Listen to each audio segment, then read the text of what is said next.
بسم الله الرحمن الرحيم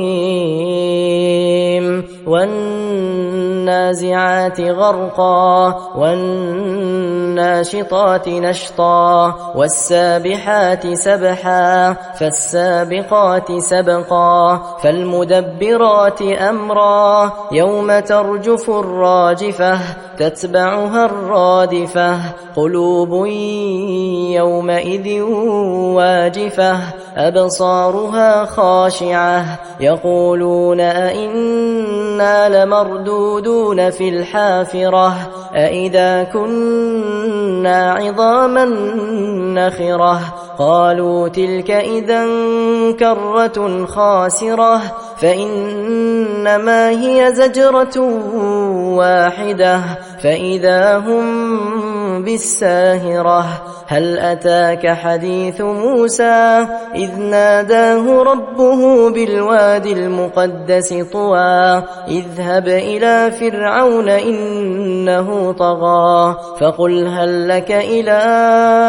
أن تزكى وأهديك إلى ربك فتخشى فأراه الآية الكبرى فكذب وعصى ثم أدبر يسعى فحشر فنادى فقال أنا ربكم الأعلى فأخذه الله نكال الآخرة والأولى إن في ذلك لعبرة لمن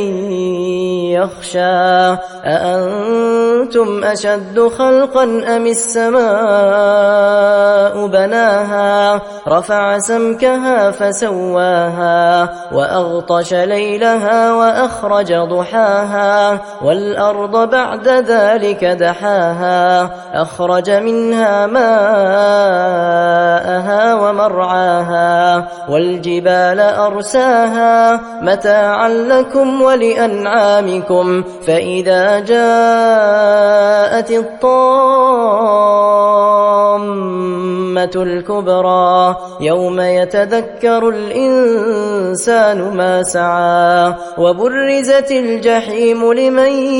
يرى فأما من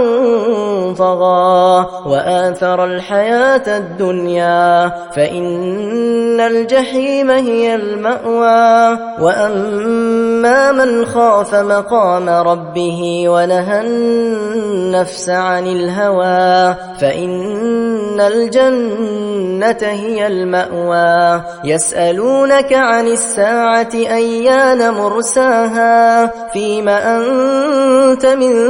ذكراها إلى ربك منتهاها